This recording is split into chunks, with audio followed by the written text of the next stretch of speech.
ഗുരുവായൂരപ്പന് രാഷ്ട്രീയമുണ്ടോ? ഗുരുവായൂരപ്പൻ ഏതെങ്കിലും പാർട്ടി അംഗമാണോ? എനിക്കിതുവരെ മനസ്സിലായിട്ടില്ല.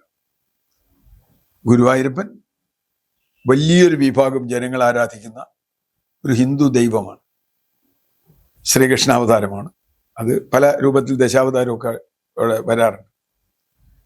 ഗുരുവായൂർ ഒരുപക്ഷെ ഇന്ത്യയുടെ പല ഭാഗത്തും, പ്രത്യേകിച്ചും ദക്ഷിണേന്ത്യയിൽ വളരെ പ്രസിദ്ധമാണ്.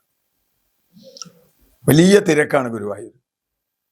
മറ്റു പല ക്ഷേത്രങ്ങളെക്കാൾ ഗുരുവായൂരിൽ കല്യാണം, അതുപോലെ ചോറൂണ്, ഇതുപോലെ ചടങ്ങുകൾ ധാരാളമായി നടക്കും. കല്യാണത്തിനൊക്കെ ചില ദിവസം 200, 300, 400 വരെ കല്യാണങ്ങൾ നടന്നിട്ടുണ്ടെന്നാണ് ഞാൻ കേൾക്കുന്നത്.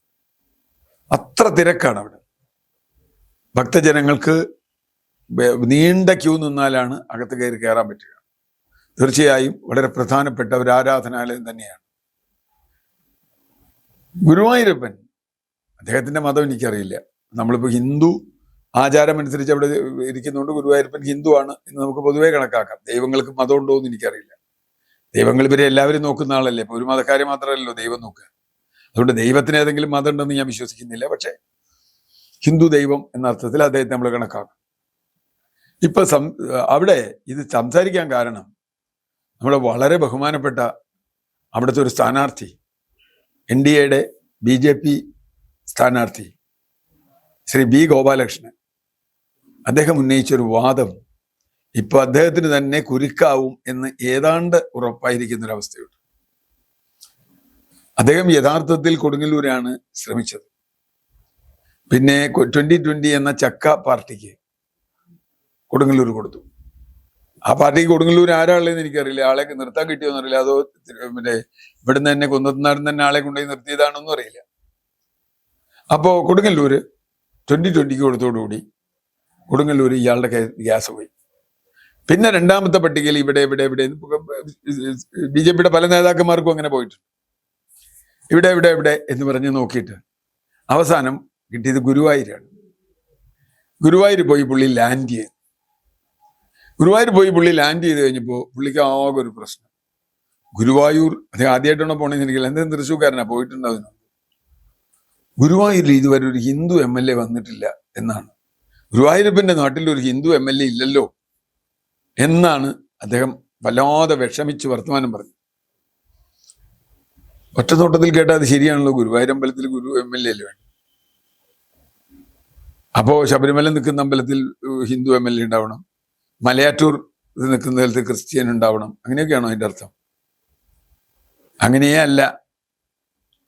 ഇന്ത്യൻ ഭരണഘടന അങ്ങനെ പറയുന്നില്ല എന്ന് മാത്രമല്ല, ആ പറഞ്ഞത് ഭരണഘടനാ വിരുദ്ധം കൂടിയാണ്. എന്താ ഭരണഘടനാ വിരുദ്ധം? ഏതെങ്കിലും ഒരു സ്ഥാനാർത്ഥി തെരഞ്ഞെടുപ്പിൽ ക്ഷേത്രം, ദൈവം അല്ലെങ്കിൽ ആരാധനാലയം, ദൈവം, മതം, ജാതി, ഭാഷ ഇതേതെങ്കിലും ഉപയോഗിച്ചിട്ട് ഒരു തെരഞ്ഞെടുപ്പ് പ്രചരണം നടത്തിയാൽ ആ സ്ഥാനാർത്ഥി അയോഗ്യനാണ്. മാത്രമല്ല, മറ്റു ചില കലാപ നിയമങ്ങളനുസരിച്ച്, ക്രിമിനൽ നിയമം അനുസരിച്ച് വേണേൽ അദ്ദേഹത്തെ ശിക്ഷിക്കാം. എന്തായാലും ഇദ്ദേഹം പറഞ്ഞതിന്റെ രാഷ്ട്രീയം നമ്മളൊന്ന് അന്വേഷിക്കുക. കേരളത്തിൽ പല മണ്ഡലങ്ങളുണ്ട്. പ്രത്യേകിച്ച് ഗുരുവായൂരിന്റെ ചരിത്രം തന്നെ എടുത്താൽ എങ്ങനെയാ? എപ്പോഴാണ് ഗുരുവായൂർ ഹിന്ദു MLA ഉണ്ടായിട്ടുള്ളത്? എൻ്റെ ഓർമ്മയിലില്ല കേട്ടോ. എൻ്റെ ഓർമ്മയിലില്ല. പഴയ KTP ഫാദർ വടക്കൻ കഴിഞ്ഞാൽ വേറെ ഒരാളും, ഫാദർ വടക്കൻ ക്രിസ്ത്യാനിയാണ്, ബാക്കി വന്നിട്ടുള്ളതൊക്കെ മുസ്ലിം MLA. എന്താ കാര്യം അവിടെ മുസ്ലിം MLA വരുന്നത്? ഈ ഗുരുവായൂരപ്പന് എൻ്റെ അവിടെയുള്ള കുറച്ച് ആളല്ല. ഗുരുവായൂർ മണ്ഡലം എന്ന് പറഞ്ഞാൽ നിരവധി പഞ്ചായത്തുകൾ അതിലുണ്ട്. ചാവക്കാട് മുനിസിപ്പാലിറ്റി അതിൽ പെടുന്നതാണ് ഞാൻ കണക്കാക്കണേ.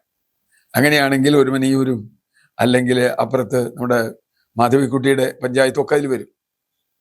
ഈ പഞ്ചായത്തുകളിലൊക്കെ തന്നെ മുസ്ലിം ഭൂരിപക്ഷമാണുള്ളത്. പല സ്ഥലത്തും നല്ല മുസ്ലിം ജനസംഖ്യയുണ്ട്.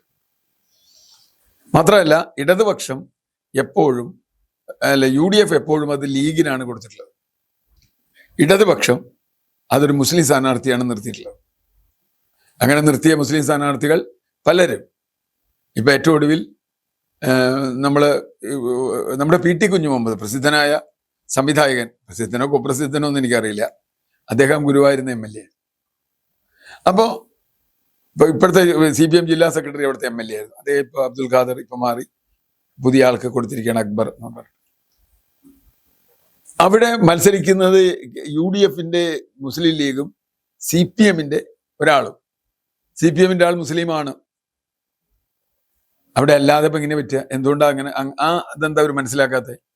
ഇനി കേരളത്തിലെ ഏറ്റവും കൂടുതൽ മുസ്ലിം മതവുമായി ബന്ധപ്പെട്ട ഒരു സ്ഥലമല്ലേ പൊന്നാനി? കേട്ടിട്ടില്ലേ? പൊന്നാനി പോവാന്നാ പറയുക ഒരാൾ മുസ്ലിം ആവുന്നതിന്. ആ പൊന്നാനിയിൽ വളരെ കുറച്ചു മാത്രമേ, മുസ്ലിം കേന്ദ്രമായ പൊന്നാനിയിൽ വളരെ കുറച്ച് പ്രാവശ്യം മാത്രമേ ഒരു ഹിന്ദു MLA ഉണ്ടായിട്ടുള്ളൂ. എൻ്റെ അറിവ് ശരിയാണെങ്കിൽ ചന്ദ്രമോഹൻ എന്ന് പറയുന്ന പഴയ KPCC നേതാവ്, അദ്ദേഹം അവിടെ MLA ആയിരുന്നു. ബാക്കി കാലങ്ങൾ മുഴുവൻ സഖാവ് EK ഇമ്പച്ചി ബാബു അവിടെ MLA ആയിരുന്നു. പാലോളി മുഹമ്മദ് കുട്ടി അവിടെ MLA ആയിരുന്നു, ഒരു LDF ആണ്.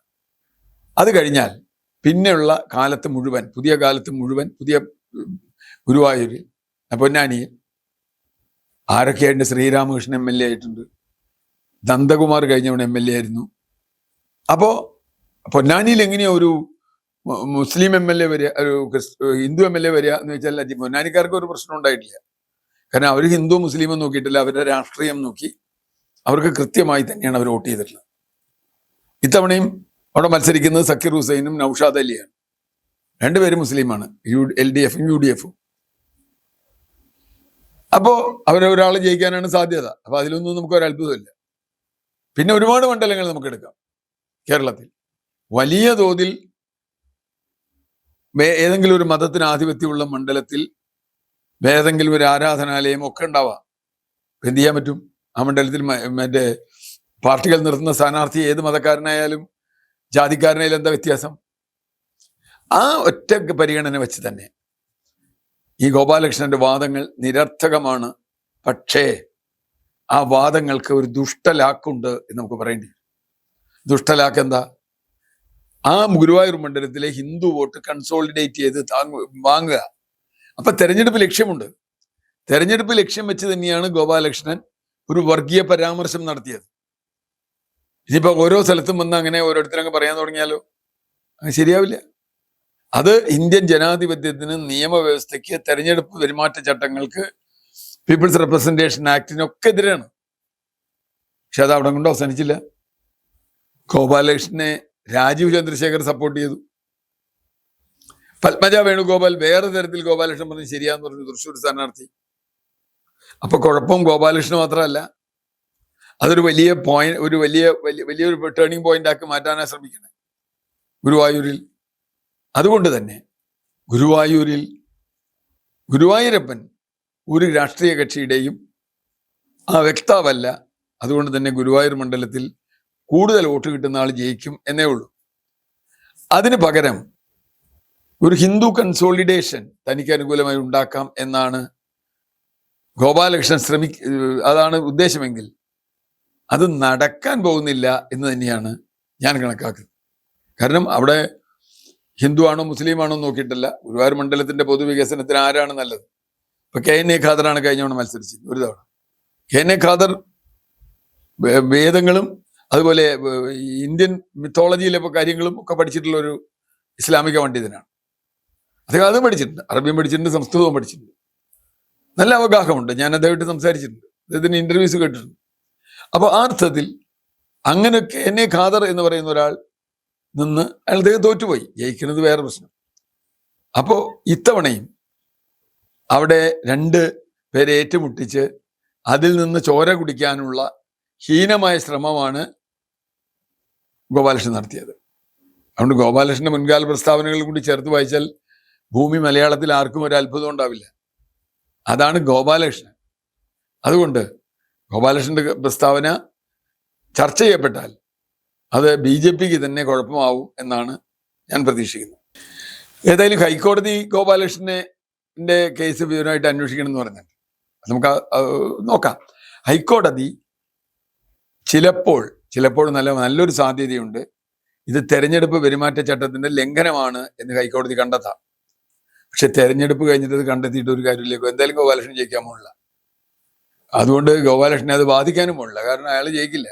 പക്ഷെ ഇനി വേറൊരാൾക്ക് ഇത് പറയാൻ പാടില്ല.